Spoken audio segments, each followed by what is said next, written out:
యేసుప్రభు నమ్ముకున్నావా? మొత్తం ఫినిష్ అయిపోయాయి. మొత్తం అయిపోయాయి.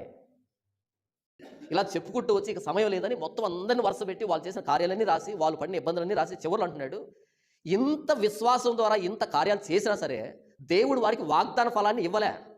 దాన్ని మనకుంచాడు. ఏంటది అంటే 12వ అధ్యాయం మొదటి వచనం. ఇంత గొప్ప సాక్షి సమూహం, పైన చెప్పారే, ఇంత గొప్ప సాక్షి సమూహం మేఘం వలె మనల్ని ఆవరించి ఉన్నందున మనము కూడా ప్రతి భారమును సులువుగా చిక్కులు పెట్టు పాపమును విడిచిపెట్టి విశ్వాసమునకు కర్తయు దానిని కొనసాగించువాడనే యేసు వైపు చూచుచు మన ఎదుట ఉంచబడిన పందెములో ఓపికతో పరిగెత్తుదుము. వాళ్ళు విశ్వాసం ద్వారా ఏంటేంటో చేశారంట, కానీ విశ్వాసానికి కర్త ఎవరంట? యేసు ప్రభు. వారు విశ్వాసం ద్వారా ఎన్నో కార్యాలు చేస్తే విశ్వాసానికి కర్త ఎవరికి ప్రత్యక్షమయ్యాడు? మనకు ప్రత్యక్షమయ్యాడు. వారు అంత విశ్వాసం ఎందుకు కలిగి ఉన్నారు? వాగ్దాన నెరవేర్పు కోసం. కానీ ఎవరికి వచ్చింది ఆ నెరవేర్పు? మనకు వచ్చింది. వాగ్దానాలు నెరవేరాయా? ఎవరిలో నెరవేరాయి? యేసు ప్రభులో నెరవేరాయి. ఆ యేసు ప్రభుని ఎవరు నమ్ముకున్నాం? మనం నమ్ముకున్నాం. మనం నమ్ముకున్నామంటే ఏం పొందుకున్నాం? ఆది కాండం నుంచి మలాకి వరకున్న ప్రతి వాగ్దానాన్ని అయిపోయింది, నెరవేరిపోయింది.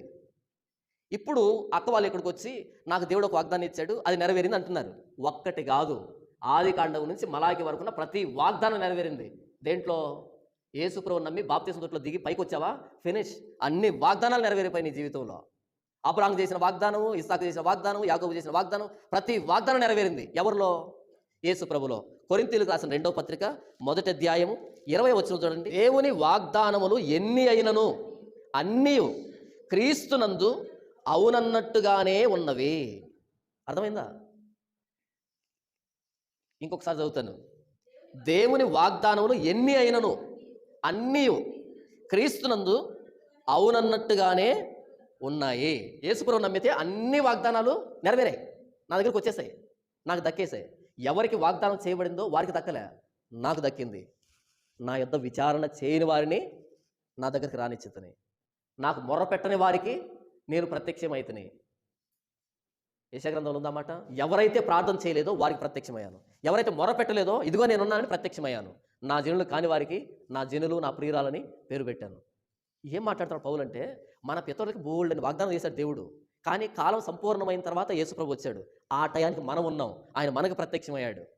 మొత్తం ఇశ్రాయేలు జాతి అంతా ఎదురు చూస్తున్నారు ప్రతిరోజు, మెస్సయ్య వస్తాడు, మెస్సయ్య వస్తాడు, మెస్సయ్య వస్తాడని. ఒక ఆవిడ, అయ్యా మీరు భలే మాట్లాడుతున్నారు, అయితే మాకు ఒక మెస్సయ్య వస్తాడు, ఆయన వచ్చినప్పుడు మీకంటే భలే మాట్లాడతాడు తెలుసా అంది ఈవిడ. అప్పుడు యేసుప్రభు ఏమన్నాడు?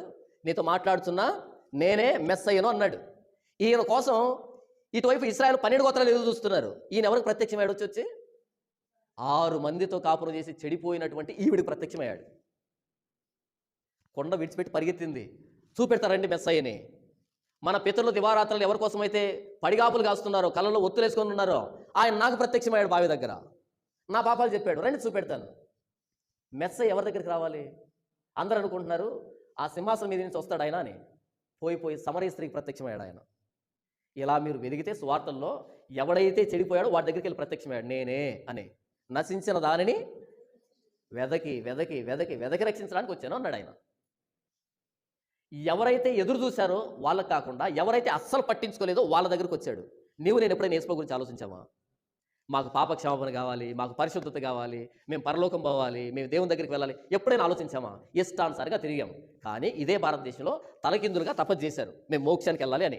మోక్షానికి వెళ్ళాలి మేము అని, దేవుని చేరుకోవాలని తపస్సులు చేశారు. రాజులు, చక్రవర్తులు, మునులు, మహర్షులు తపస్సులు చేశారు, యజ్ఞ హోమాలు చేశారు, ఏంటంటో చేశారు. యేసు ఎవరి దగ్గరికి వచ్చాడు తెలుసా?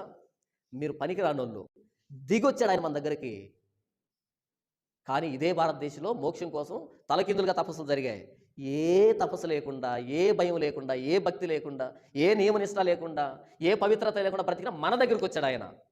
మన దేవుడిగా ఆరాధించబడుతున్నాడు, మన చేత స్తుతులు అందుకుంటున్నాడు. అర్థమైన యేసు ఎవరి దగ్గరికి వచ్చాడు? నెరవేరిపోయాయి, అన్ని వాగ్దానాలు నెరవేరాయి. అన్ని జనులు ఆయన నామందు విశ్వాసం ఉంచుతారన్న వాగ్దానం నెరవేరిపోయింది.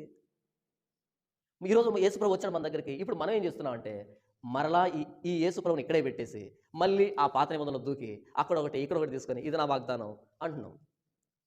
వాగ్దానం అంటే దేవుడు చేసిన ప్రామిసెస్, వాగ్దానం అంటే దేవుడు పెట్టుకున్న ఒట్టులు. ఇవన్నీ నెరవేరాయి ఒకే ఒక్కళ్ళు, ఆయన ప్రభు అయిన యేసుక్రీస్తు వారు. యేసు ప్రభు నమ్ముకున్నావా? మొత్తం ఫినిష్ అయిపోయాయి, మొత్తం అయిపోయాయి.